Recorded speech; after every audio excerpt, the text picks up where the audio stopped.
Saya termasuk orang yang pernah mondok Lirboyo Pasanan. Jadi setelah saya disuruh nemani Gus Kamil, tahun berikutnya Gus jenengan disuruh. Pokoknya anakku, mbok sakulan lah kudu tahu mondok Lirboyo. Biar aku tahu ngaji Wakarim. Terus yang disuruh mbaturi Gus Kamil itu saya. Jadi saya pernah 1 bulan tuh di Lirboyo. Karena saya ini santri beling ya, kontraknya pokoknya penting ziarah Bakarim. Ya saya nggak pernah ngaji, ya, pokoknya gerbar ngisa. Ziarah ya sudah. Ngaji subuh ingat saya sama Gus Imam. Itu dari 17 hari ingat saya ngaji 2 kali. Tapi kalau ziarah ke Bakarim sudah lupa jumlahnya karena memang kontraknya disuruh ziarah. Sampai seperti itu. Dan saking senengnya bangun sama Bakarim saya masih ingat. Ngamplopi salam template itu masih ingat untuk Gus Anwar, untuk Gus Imam, untuk Gus Kafabi, termasuk untuk Gus Maksum. Itu malam-malam saya dijak ngamplopin. Zaman itu saya masih ingat selawewu. Zaman itu kos 1 bulan itu 13.000. Jadi kira-kira kalau 25.000 itu untuk kos 2 bulan. Jadi saya krusnya itu pakai kos. Saya masih ingat Mondok Sarang itu kos 1 bulan 13.000. Berarti kira-kira 500.000 itu di amplopin sendiri sama Bang. Ini untuk Gus War, ini untuk Gus Imam, ini untuk Gus. Padahal Gus Imam ini mondoknya sudah di Mbah Mun. Itu Mbah Mun hormatnya sampai untuk jatah salam template. Nah yang ribet kebalikannya, kita pulang Gus Imam karena melihat Gus Kamil ini putrane Mbah Mun, Gus Kamil disangoni. Saya juga disangoni karena Gus Imam dulu ngaji juga sama Pak D saya, sama keluarga saya. Itu kata Gus Kamil setelah keluar, mau kamu nih gue abal ya, boten berarti gue aku.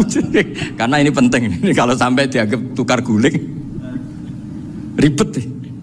Jadi ditakwil sendirilah, mau kamu nih gue abal ya, boten yes berarti halal. Tapi sama Mbah Mun ya ditanya. Ditanyanya bukan papa karena untuk meneruskan tradisi bahwa kalau kiai ketemu itu ya saling memberi hadiah, saling itu sudah faqaddimu baina yadayna juakum apa? Sedekah. Sehingga ketika Kapya ini punya Bali Maksum alim alama, kemudian melahirkan murid-murid yang juga ibar kayak Mbak Warsun bisa ngarang apa? Kamus Al-Munawwir, Pak Bik juga punya karangan Kamus Al-Muasir. Saya itu punya semua. Karena ini adalah buah dari bahwa kita ini tidak kalah sama produk-produk yang di sana. Bahwa produk di kita ini sudah cukup untuk mengantarkan orang menjadi alim alama. Dulu Mbah Zubair ke Mekah ya sudah alim alama.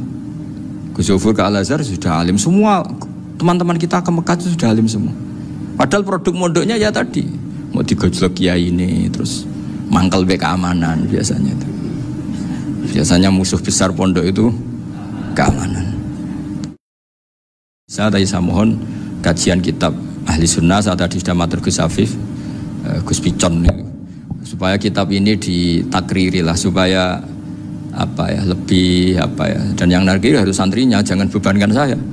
Mesti santri yang pernah mulai sama-sama. Biasanya kalau orang NU pesantren terus orang ngusul jenengan mawon. Jenenge lempar-lemparan itu kata bapak saya, tawadhu keliru aja. Tawadhu itu aslinya wong ra tanggung jawab. Ben ketok Islami bebo tawadhu aja.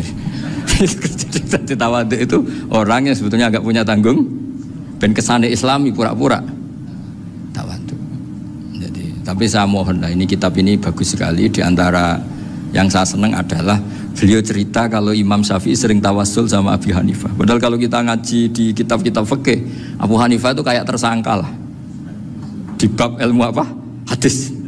Sampai biasa kan di kitab Minhajul Thalibin, walaysa li Abi Hanifah hadisun sahihun. Jadi habis cerita madzhab Malik, madzhab Syafi'i, terus walaysa li Abi Hanifah madzhabun apa hadisun.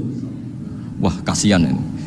Tapi kalau kamu ngaji Mizan Kubro, Abu Hanifah ini dapat posisi karena mesti Mizan Kubro ngendikan farojal amru ila martabatayil mizan. Kemudian dua madzhab ini sama-sama benar, tinggal kamu milih yang musyaddid apa yang mukhaffif. Milih dosis tinggi apa dosis ringan, monggo. Dan itu bapak saya itu kalau pesan sama saya itu enak ngaji wis guyon nice. Wong ning omah mikir utang, mikir wedi bojo macam-macam kok ngaji mbok jak nangis pisan, nangis ping pindho gitu. Sudah jak guyon ae.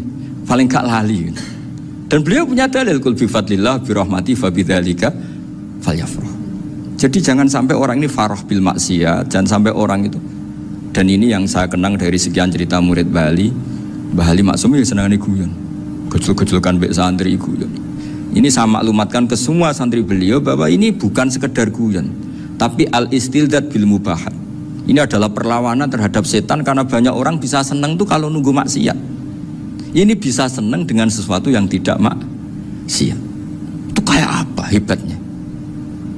Makanya Nabi itu kalau ketemu sahabat ya sering ngendikan yang ringan-ringan. Ya Umar ma'afalan duher jong mana piye ije. Kalau ketemu anak kecil ya. Nanti ketemu yang tua-tua yang sudah nggak bisa mikir ya tetap riang. Sehingga ada cerita dalam sebuah tafsir. Ya saya ulang lagi, ada cerita di sebuah tafsir. Kenapa Nabi Musa ditanya Allah wa matilka biyaminika ya Musa. Ma'ana wa ta'ala a'lam. Tentu Allah sangat tahu yang dibawa Musa itu apa. Karena Allah tahu Nabi Musa itu grogi. Orang dipanggil Wali Maksum pasti grogi, santri dipanggil Mbah Mun pasti grogi. Kenangan saya setiap dipanggil Mbah Mun ya mesti tanya yang ringan-ringan. Wis sarapan ya. Arung sarapan ya sarapan. Pas sarapan ya kan tanduk mangan sing enak wong santri ora tau mangan enak. Ya enggak pernah ngomong yang penting, ngendikan yang penting. Nah, karena Nabi Musa ini grogi, ini sebagian tafsir. Itu ditanya yang ringan, "Sake iku nggawa apa?" Karena pertanyaannya ringan, Nabi Musa juga ringan. Ya Nabi Musa itu sampai lali, itu pangeran sing ya'lamu sirra wa akhfa. Diterangno. Niki tongkat Gusti. Gunane kathah Gusti tongkat iki. Qala ya aso ya atawakka'u 'alaiha wa ahusyu biha 'ala ghanami wal ya fiha ma'arifu ukhra. Oh, tongkat Gusti niki penting Gusti. Nggih nak. Nggih macam-macam lah Gusti. Atawakka'u 'alaiha wa ahusyu biha 'ala ghanami kangge menghalo kambal. Masih terangno terakhir dan yang lain-lain Gusti. Wal ya fiha ma'arifu ukhra. Sehingga akhirnya rileks. Karena Nabi Musa terus ngerti. Ternyata ketemu pangeran itu gak seserem yang saya bayangkan gitu. Pertanyaannya ringan. Itu ada ilmunya. Tapi cerita ini yang versi tafsir ini tidak yang seperti di Manaqibul Ghazali. Di beberapa kitab tentang Manaqibul Ghazali diceritakan di alam roh Nabi Muhammad SAW itu yubahi bi ummati, saking yubahinya sampai ngendikan ulama ummati ke anbiya Bani Israel. Ulama umatku itu pinternya atau statusnya itu mirip-mirip lah. Kaf itu ya mirip-mirip kayak ulamanya nabinya Bani Israel. Akhirnya Nabi Musa itu tersinggung sekali, bagaimana mungkin ulama disamakan dengan apa? Nabi. Sehebat-hebatnya ulama itu kan ndak akan yabluhu darajatan nubuwah atau yartaqi ila darajatin nubuwah. Itu akhirnya ya kalau kamu nggak percaya panggil, yang dipanggil Imam Ghazali. Ya Nabi Muhammad juga nggak mau kalah gitu. Kalau manggil ulama RT ya kalah keok. Gitu. Akhirnya Imam Ghazali datang, ditanya sama Musa, Mas muka, nama kamu siapa? Ana Muhammad bin Muhammad Al-Ghazali At-Tusi Asy-Syafi'i. Itu disebut panjang. Terus Nabi Musa guyu-guyu. Kamu lama kok ngomong yang nggak penting, ditanya namanya kok penjelasannya sepanjang itu, dianggap itu satu kesalahan. Masa tanyanya nama kok ditanya jawabnya Muhammad bin Muhammad Al-Ghazali At-Tusi Asy-Syafi'i, kepanjangan itu. Ketika Nabi Musa agak mencibir, agak gimana itu, terus Imam Ghazali, kalau ini masalah, lebih masalah jenengan. Apa itu? Yang tanya jenengan tuh Allah ya'lamu sirra wa akhfa, dan Allah hanya tanya wa ma tilka biyaminika ya Musa. Harusnya jenengan jawab asoya titik, bukan kepanjangan. Atawakka'u 'alaiha wa asyubha itu kepanjangan. Allah tanya yang di bawah kamu itu apa? Yang di tangan kamu. Harusnya jawabnya hanya asoya. Tapi kenapa penjelasannya sepanjang itu? Sampai terakhir waliya fiha ma'arifu ukhra. Terus pinter tenan aja gitu. Terus Nabi Musa terus bilang, ya pinter tenan aja gitu. Padahal kita tidak pernah GR seperti itu, kan kebetulan Imam Ghazali gitu. Kalau yang lain mungkin ya keok lah kira-kira gitu. Tapi ini cerita dalam khazanah keilmuan. Bener yang dikatakan Gus Zofur. Saya termasuk orang yang pernah mondok Lirboyo Pasanan. Jadi setelah saya disuruh nemani Gus Kamil, tahun berikutnya Gus jenengan disuruh. Pokoknya anakku mbah sakulan lah kudu tahu mondok Lirboyo. Piye aku tahu ngaji Mbah Karim.